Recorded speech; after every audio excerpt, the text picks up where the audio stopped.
Hi, I'm Peter Hawley, President and CEO of Fabled Copper Corp, and today I would like to tell you about our latest press release where we sampled 7.69% on the Belcher Creek copper occurrence. This is the 9th set of results on the various copper showings explored during the season of 2021.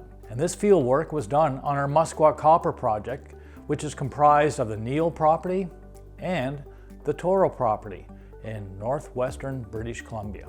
The company also holds the rights to the Bronson Property.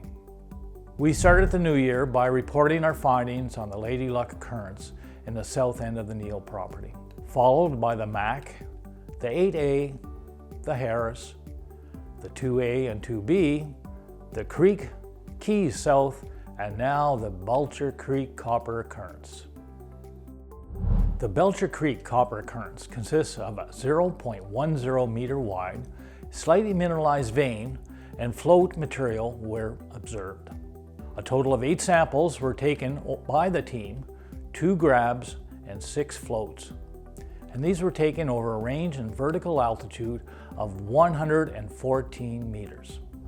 Float sample D-723406, taken at the 1,798 meter elevation, consisted of a wacky, which is a type of sandstone, light gray in color, weak to moderate sheared, with minor specks of malachite copper alteration.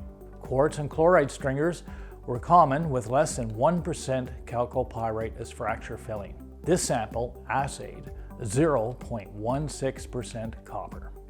Grab sample D-723407 was taken 2 meters above in elevation and was composed of a white quartz and carbonate vein, some wacky, that is sandstone, and siltstone fragments.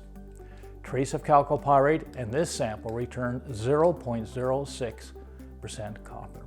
Now, grab sample D-723408 was taken at the 1,804 meter elevation, and this consisted of quartz and iron carbonate veining in minor sheared wacky with slicken sides.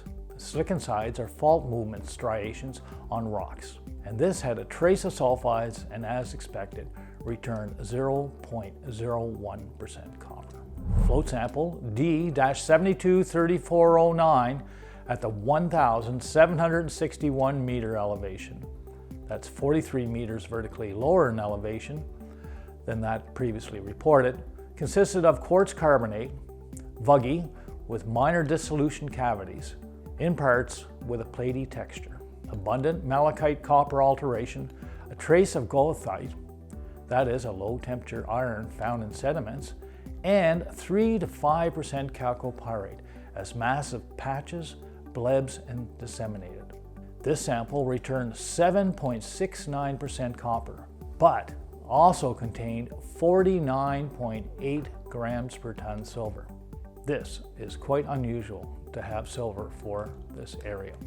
Now, float sample D-723410, taken downhill at 1,717 meters vertically, consisted of siltstone and shale, weathered rusty brown with 8% pyrite in pods-like patches. And this sample returned 0.04% copper. Float sample D-723414, taken at 1,710 meters elevation, consisted of weakly sheared wacky, weathered rusty dark brown and orange yellow, minor quartz carbonate blebs with trace of sulfide, and this sample returned 0.01%. Float sample D-723415, taken at the 1,690 meter elevation, consisted of wacky, which is sandstone, weathered rusty brown to red, blue, purple in color, with 5% pyrite as fracture filling, patches, and disseminated. And this sample returned 0.04% copper.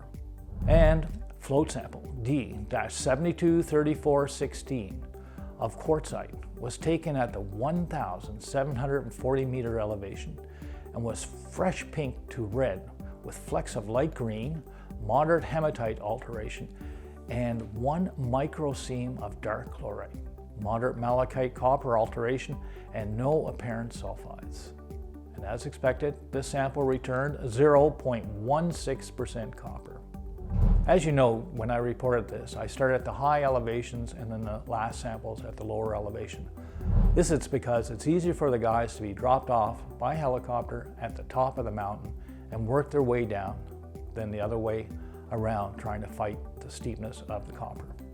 In closing, with copper breaking $4.70 per pound and the global supply decreasing while the demand for use in the green energy increases, it's a great time to be exploring in Canada and a Tier 1 district such as Northwest sector of British Columbia. Follow us as we explore fabled green Canadian copper.